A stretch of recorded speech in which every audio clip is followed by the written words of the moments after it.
Untuk topik kali ini gue rasa cukup menarik dan out of the box untuk dibahas.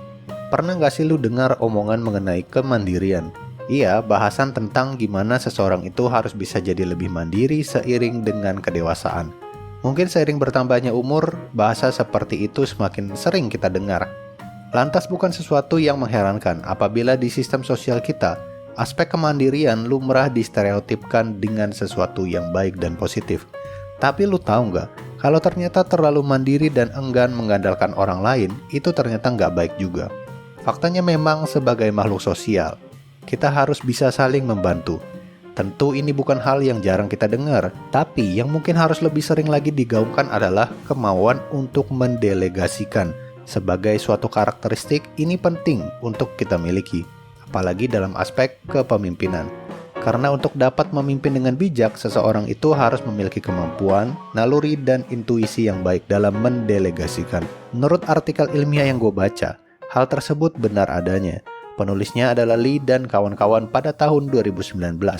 Mereka percaya bahwa terlalu mandiri dan enggan meminta bantuan bisa menyebabkan seseorang merasa terisolasi dan kesepian. Ini biasanya mulai sering terjadi ketika seseorang mulai beranjak dewasa, di mana mereka mulai lepas dari ketergantungan orang tua maupun figur lainnya. Ketika seseorang merasa sulit untuk meminta bantuan, mereka cenderung merasa bahwa segala masalah harus bisa diselesaikan sendirian. Hal ini bisa menyebabkan stres, kecemasan, bahkan depresi. Itulah kenapa gue ngerasa topik ini penting buat dibahas. Meski menjadi mandiri itu baik, tapi terlalu mandiri juga kurang baik buat diri kita sendiri. Sebelum gue bahas lebih jauh mengenai bahayanya terlalu mandiri, gua rasa penting buat lu semua untuk tahu dulu, apa sih mandiri sebenarnya. Meski gue yakin lu semua udah begitu familiar dengan kata kemandirian dalam kehidupan sehari-hari. Namun apakah konsep kemandirian itu benar-benar bermanfaat bagi kita? Di sini gue mau ngasih definisi mandiri menurut artikel ilmiah lainnya yang ditulis sama Toledano, Gonzalez, dan kawan-kawan pada tahun 2019. Menurut artikel tersebut, definisi kemandirian yang kita miliki seringkali tidak cukup efektif. Banyak orang beranggapan bahwa kemandirian itu artinya bekerja sendiri atau tidak meminta bantuan orang lain.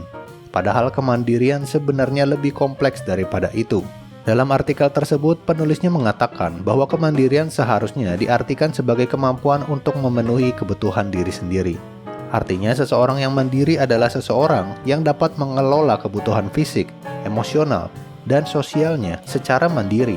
Namun hal ini tidak berarti bahwa seseorang harus sepenuhnya mandiri dan tidak membutuhkan orang lain. Kemandirian yang sebenarnya adalah kemampuan untuk mengetahui kapan harus meminta bantuan dan bagaimana cara melakukannya dengan baik. Sayangnya definisi kemandirian yang salah akhirnya malah membawa bahaya.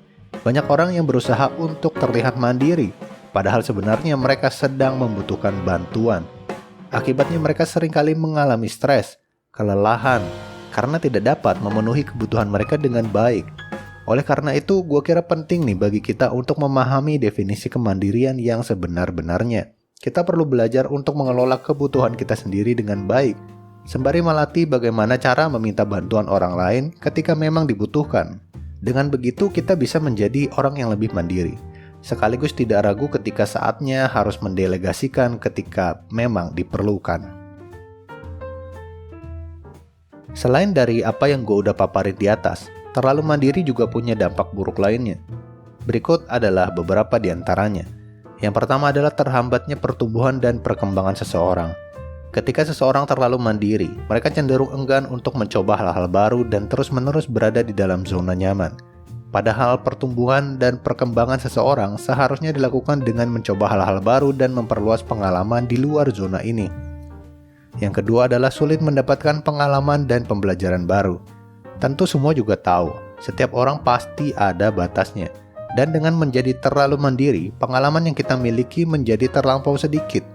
Kita bisa menjadi sulit melihat poin-poin apa saja yang masih bisa ditingkatkan dan gimana signifikannya kolaborasi terhadap kelangsungan performa. Padahal dengan kita meminta bantuan, kita bisa menyaksikan dan belajar cara-cara baru dari orang lain. Yang ketiga adalah memakan banyak tenaga dan waktu.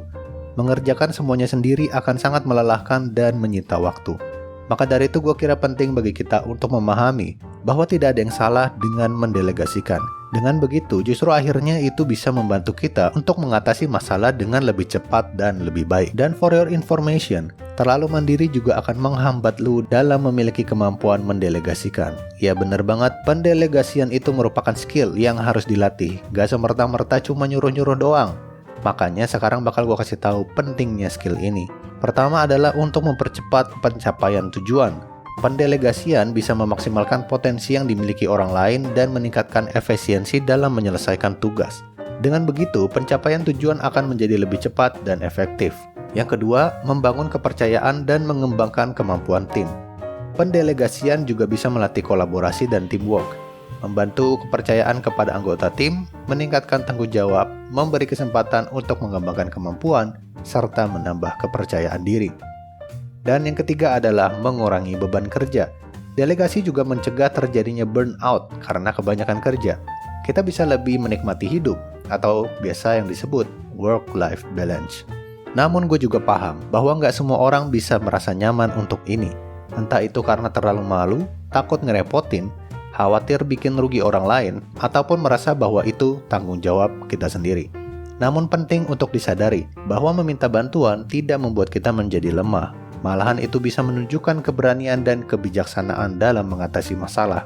Dan selama kita dikelilingi oleh orang-orang yang baik serta mau saling membantu, gue yakin mereka nggak akan keberatan buat bantuin kita. Itulah sedikit ulasan tentang bahayanya terlalu mandiri. Semoga ini bisa bermanfaat dan menginspirasi kita untuk menjadi orang yang lebih bijak dalam kemandirian.